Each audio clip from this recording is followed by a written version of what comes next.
नमस्कार दोस्तों, चलिए बात कर लेते हैं उत्तर प्रदेश के सभी 75 जिलों की आज की ताज़ा बड़ी महत्वपूर्ण खबरों की। उससे पहले वीडियो को लाइक शेयर जरूर करें और साथ ही ये भी बताएं कि आप इस वीडियो को किस जिले, शहर या गांव से देख रहे हैं। आगरा रेलवे स्टेशन पर अनुशासनहीनता के खिलाफ बड़ा एक्शन। डिप्टी स्टेशन अधीक्षक से अभद्रता करने के आरोप में आरपीएफ के 4 जवान तत्काल प्रभाव से निलंबित। बरेली में समाजवादी पार्टी की महिला विंग का अनोखा और जोरदार प्रदर्शन। महंगाई और अन्य बुनियादी मुद्दों को लेकर सड़क पर थाली और चम्मच बजाकर जताया विरोध। उत्तर प्रदेश प्रशासन में बीती रात हुआ बड़ा फेरबदल। योगी सरकार ने 18 पीसीएस अफसरों के किए तबादले, 7 महिला अधिकारियों को भी मिली नई तैनाती। मेरठ में भयंकर बिजली कटौती से लोगों का फूटा गुस्सा। पानी के भारी संकट से परेशान होकर सैकड़ों स्थानीय निवासियों ने किया जिलाधिकारी आवास का घेराव। राजधानी लखनऊ में मिलावटी पेट्रोल डीजल के एक बड़े गिरोह का भांडाफोड़। क्राइम ब्रांच की टीम ने सटीक सूचना पर छापेमारी कर किया 4 लोगों को गिरफ्तार।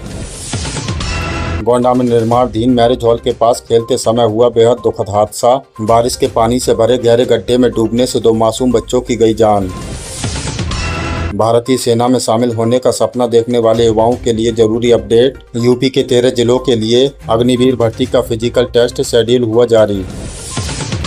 कानपुर के एक प्रमुख सराफा बाजार में हुई बड़ी वारदात। आभूषण की दुकान से लगभग 50 लाख रुपए की भारी चोरी। पुलिस और फॉरेंसिक टीम जांच में जुटी। उफनती नदियों का लगातार बढ़ रहा है खतरा। रामगंगा नदी में नहाने गया एक किशोर गहरे पानी में डूबा। जलस्तर बढ़ने के कारण हुआ ये जानलेवा हादसा।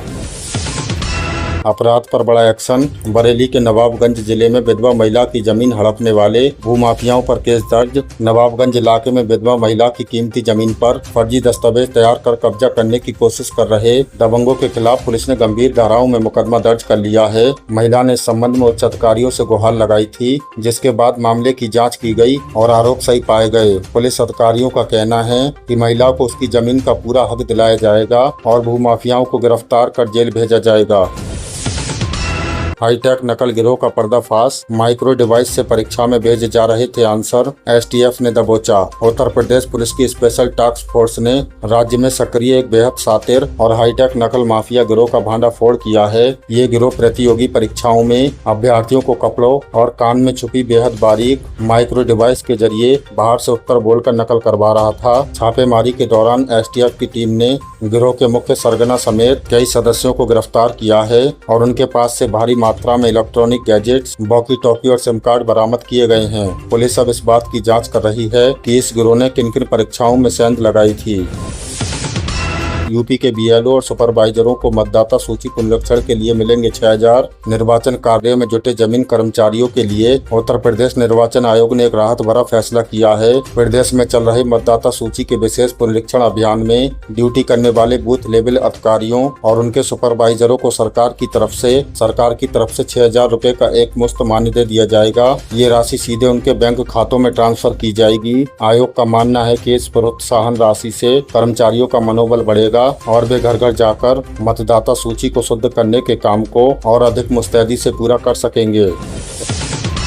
शिक्षा में कौशल विकास। गन्ना समिति स्कूलों के शिक्षकों को मिलेगी स्पेशल ट्रेनिंग। उत्तर प्रदेश के गन्ना बेल्ट में संचालित होने वाले गन्ना समिति स्कूलों के बच्चों के लिए अच्छी खबर है। सरकार ने स्कूलों में पढ़ने वाले छात्रों को आधुनिक तकनीकी और व्यावसायिक ज्ञान देने जा रही है। इसके तहत इन स्कूलों के शिक्षकों को विशेष प्रशिक्षण दिया जाएगा ताकि वे बच्चों में स्किल डेवलपमेंट को बढ़ावा दे सकें। इस पहल का मुख्य उद्देश्य कृषि पृष्ठभूमि से आने वाले बच्चों को किताबी पढ़ाई के साथ साथ हुनरमंद भी बनाना है, जिससे आगे चलकर उन्हें रोजगार हासिल करने में आसानी हो सके। यूपी में 182 पीसीएस अफसरों के तबादले। बड़े पैमाने पर बदले गए एसडीएम। उत्तर प्रदेश सरकार ने प्रशासनिक व्यवस्था को चुस्त दुरुस्त करने के लिए एक बहुत ही बड़ा कदम उठाया है। शासन ने प्रदेश भर में तैनात 182 प्रांतीय सिविल सेवा अधिकारियों का एक साथ तबादला कर दिया है। इस बड़े फेरबदल से कई जिलों के उप जिला अधिकारी बदले गए हैं। ट्रांसफर की लिस्ट के मुताबिक जिन अफसरों को एक ही जगह पर लंबा वक्त हो गया था या जिनके खिलाफ कुछ प्रशासनिक शिकायतें थीं, उन्हें हटाकर नए चेहरों को जिम्मेदारी दी गई है। इस फेरबदल का सीधा असर जिलों की जमीन कार्य प्रणाली और सरकारी योजनाओं के क्रियान्वयन पर पड़ेगा। यूपीटीईटी 2026 परीक्षा के नतीजे जुलाई के अंत तक संभावित। 18 लाख उम्मीदवार कतार में। उत्तर प्रदेश शिक्षक पात्रता परीक्षा यूपीटीईटी 2026 दे चुके लाखों युवाओं के लिए एक बेहद महत्वपूर्ण अपडेट आ गया है। परीक्षा नियामक जिला अधिकारी कार्यालय से मिली जानकारी के मुताबिक यूपीटीईटी परीक्षा के परिणाम इसी महीने यानी जुलाई 2026 के आखिरी हफ्ते में घोषित किए जा सकते हैं। इस परीक्षा में राज्य भर से लगभग 18 लाख उम्मीदवारों ने हिस्सा लिया था, जो पिछले काफी समय से अपने रिजल्ट का बेसब्री से इंतजार कर रहे हैं। कॉपियों के मूल्यांकन और डेटा फीडिंग का काम अंतिम चरण में है। परिणाम विभाग की आधिकारिक वेबसाइट पर जारी किए जाएंगे। लखनऊ कानपुर एक्सप्रेसवे 13 जुलाई से चालू। 120 किलोमीटर की रफ्तार, लेकिन सफर होगा महंगा। 13 जुलाई से लखनऊ कानपुर एक्सप्रेसवे को गाड़ियों के आवागमन के लिए खोल दिया जाएगा। 120 किलोमीटर प्रति घंटे की रफ्तार से दौड़ सकेंगी, जिससे दोनों शहरों के बीच की दूरी महज 45 से 50 मिनट में पूरी हो जाएगी। हालांकि इस रफ्तार के लिए जेब थोड़ी ज्यादा ढीली करनी होगी। भारतीय राष्ट्रीय राजमार्ग प्राधिकरण ने इस एक्सप्रेसवे के लिए नया टोल टैक्स ढांचा लागू कर दिया है, जिसके चलते अब सफर पहले के मुकाबले महंगा हो जाएगा। साइबर क्राइम पर प्रहार। बहराइच में 5 साथी साइबर ठग गिरफ्तार। देश भर में फैला था जाल। बहराइच जिले से पुलिस और साइबर सेल की टीम ने एक संयुक्त कार्रवाई में 5 साथी साइबर ठगों को गिरफ्तार करने में सफलता हासिल की है। पुलिस के मुताबिक ये गिरोह भोले भाले लोगों को तरह तरह के झांसे देकर उनके बैंक खातों से पैसे उड़ा लिया करता था। इनके पास से भारी मात्रा में मोबाइल फोन, फर्जी सिम कार्ड, ATM कार्ड और पासबुक बरामद हुए हैं। शुरुआती जाँच में पता चला है कि इस गिरोह के तार देश के कई अन्य राज्यों से भी जुड़े हुए थे, जिनकी पुलिस तलाश कर रही है।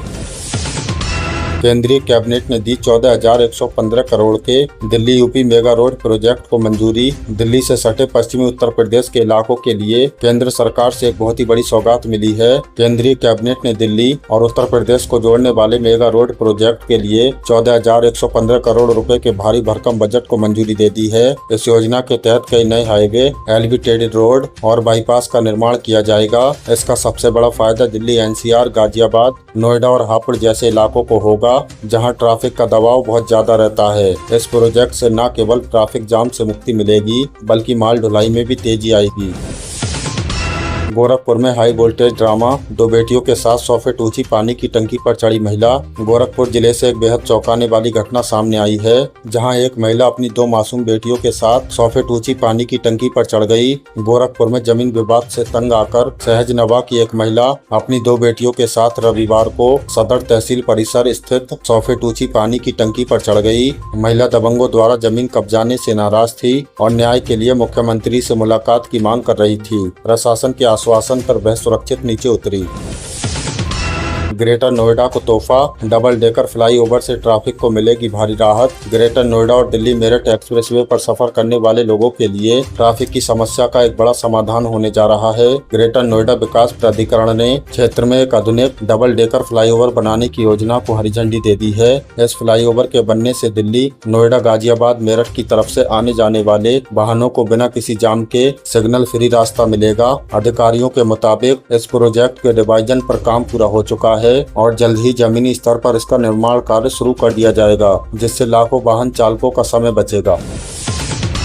भ्रष्टाचार पर कड़ा रोक। दागी अफसरों पर बड़ी कार्रवाई की तैयारी में यूपी सरकार। विजिलेंस सक्रिय। मुख्यमंत्री योगी आदित्यनाथ ने शासन व्यवस्था में पारदर्शिता लाने के लिए दागी और भ्रष्ट अधिकारियों के खिलाफ एक बड़ा अभियान शुरू करने का निर्देश दिया है। सरकार के विजिलेंस विभाग ने उन अफसरों की लिस्ट तैयार कर ली है जिनके खिलाफ आय से अधिक संपत्ति या पद के दुरुपयोग की गंभीर शिकायतें थी। सूत्रों के मुताबिक आने वाले दिनों में कई बड़े अधिकारियों पर निलंबन और विभागीय जाँच जैसी कड़ी गाज गिर सकती है। सरकार ने साफ कर दिया है कि भ्रष्टाचार के मामलों में जीरो टॉलरेंस की नीति अपनाई जाएगी और किसी भी दोषी को बख्शा नहीं जाएगा। जमीन से जुड़े मुकदमों के लिए जल्द शुरू होगी ईपीएसी सुविधा। सरकार की मंजूरी का इंतजार। उत्तर प्रदेश में जमीन और राजस्व से जुड़े विवादों के निपटारों को आसान बनाने के लिए राजस्व परिषद ने एक बड़ा डिजिटल कदम उठाया है। अब मुकदमों के लिए अदालतों के चक्कर काटने की जरूरत नहीं होगी, क्योंकि बहुत ही जल्द ईपीएसी की सुविधा शुरू होने जा रही है। इस व्यवस्था के तहत वादी और प्रतिवादी अपने घर या कॉमन सर्विस सेंटर से ही वीडियो कॉन्फ्रेंसिंग के जरिए कोर्ट की कार्रवाई में शामिल हो सकेंगे। इस योजना का पूरा प्रस्ताव तैयार कर शासन को भेज दिया गया है और कैबिनेट की अंतिम मंजूरी मिलते ही इसे पूरे प्रदेश में लागू कर दिया जाएगा। पीएम किसान सम्मान निधि योजना 2026 23वीं किस्त का पैसा किसानों के खातों में पहुंचा। अगली किस्त के लिए ई-केवाईसी और आधार सीडिंग करना हुआ अनिवार्य। किसानों से जुड़ी एक अहम अपडेट पीएम किसान सम्मान निधि योजना को लेकर है। भारत सरकार ने हाल ही में 20 जून 2026 को इस योजना की 23वीं किस्त जारी कर दी है। इसके तहत देश भर के 9.44 करोड़ से अधिक किसानों के बैंक खातों में डायरेक्ट बेनिफिट ट्रांसफर के माध्यम से 2000 रुपए भेजे गए, जिसमें उत्तर प्रदेश के लाखों किसान शामिल हैं। अब विभाग ने स्पष्ट निर्देश दिए हैं कि जिन किसानों ने अभी तक अपनी ई-केवाईसी नहीं कराई है उन्हें अगली 24वीं किस्त का लाभ नहीं मिलेगा। अगर आपको भी पिछली किस्त का पैसा नहीं मिला है तो आप वेबसाइट पर जाकर अपना स्टेटस चेक कर सकते हैं। पैसा रुकने का मुख्य कारण ई-केवाईसी का पूरा न होना, आधार कार्ड का बैंक खाते से लिंक न होना या जमीन के रिकॉर्ड का वेरिफिकेशन लंबित होना हो सकता है। सरकार ने ये प्रक्रिया पूरी तरह से ऑनलाइन कर दी है, जिसे आप मोबाइल ऐप या नजदीकी कॉमन सेंटर पर जाकर आसानी से पूरी करवा सकते हैं। बेटियों की पढ़ाई और भविष्य के लिए अहम योजना मुख्यमंत्री कन्या सुमंगला योजना में मिल रहे हैं पूरे 25,000 रुपए। पोर्टल पर रजिस्ट्रेशन हमेशा से खुले हैं। बेटियों की शिक्षा और स्वास्थ्य को ध्यान में रखते हुए चलाई जा रही मुख्यमंत्री कन्या सुमंगला योजना इस वक्त पूरी तरह से एक्टिव है। इस योजना के तहत उत्तर प्रदेश सरकार बेटियों को उनके जन्म से लेकर ग्रेजुएशन की पढ़ाई तक 25,000 रुपए की आर्थिक सहायता दे रही है। ये राशि 6 अलग अलग किस्तों में सीधे बैंक खातों में ट्रांसफर की जाती है। इस योजना का फायदा उठाने के लिए कुछ शर्तें भी तय की गई है। परिवार की सालाना आय 3 लाख रुपए से कम होनी चाहिए और एक परिवार की अधिकतम 2 बेटियां ही इसके योग्य मानी जाएंगी। जो भी माता पिता अपनी बच्ची का रजिस्ट्रेशन कराना चाहते हैं वे सीधे वेबसाइट पर जाकर ऑनलाइन आवेदन कर सकते हैं। आवेदन के लिए बच्ची का जन्म प्रमाण पत्र, माता पिता का आधार कार्ड और बैंक पासबुक की कॉपी अनिवार्य है। ये एक एवरग्रीन योजना है, यानी इसमें साल भर रजिस्ट्रेशन खुले रहते हैं।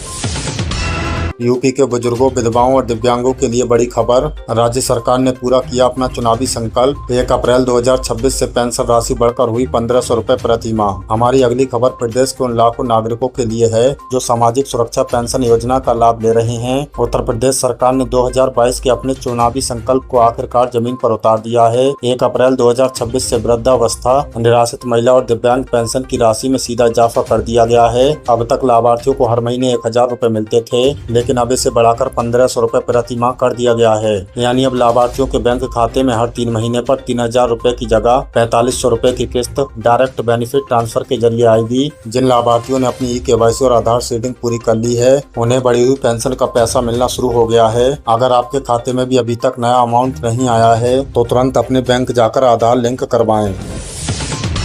युवाओं के लिए शानदार अवसर। पीएम इंटर्नशिप योजना के तहत अब ट्रेनिंग के साथ हर महीने मिलेंगे 9000 रुपए। पोर्टल पर रजिस्ट्रेशन जारी। रोजगार और स्किल डेवलपमेंट की तलाश कर रहे युवाओं के लिए पीएम इंटर्नशिप योजना एक बेहतरीन विकल्प बनकर उभरी है। इस योजना के तहत युवाओं को देश की शीर्ष कंपनियों में 12 महीने की इंटर्नशिप करने का मौका मिल रहा है ताकि उन्हें रियल वर्क अनुभव मिल सके। सबसे अहम बात यह है कि इस दौरान युवाओं को हर महीने 9000 रुपए का स्टाइपेंड दिया जा रहा है ताकि वे अपना खर्च खुद उठा सकें। इस योजना का लाभ उठाने के लिए उम्मीदवार की उम्र 21 से 24 साल के बीच होनी चाहिए और उसका किसी भी मान्यता प्राप्त बोर्ड या यूनिवर्सिटी से ग्रेजुएशन या डिप्लोमा होल्डर होना जरूरी है। जिन युवाओं ने अभी तक कहीं फुल टाइम नौकरी नहीं की है वे इस योजना के लिए पात्र हैं। आप पीएम इंटर्नशिप पोर्टल पर जाकर अपना रजिस्ट्रेशन कर सकते हैं। ये योजना न सिर्फ आपको काम सिखाएगी बल्कि भविष्य में परमानेंट नौकरी पाने की राह भी आसान करेगी। तो दोस्तों, ये थी उत्तर प्रदेश की आज की ताजा बड़ी महत्वपूर्ण खबरें। इनमें से आपको कौन सी खबर सबसे ज्यादा महत्वपूर्ण लगी कमेंट में जरूर बताएं।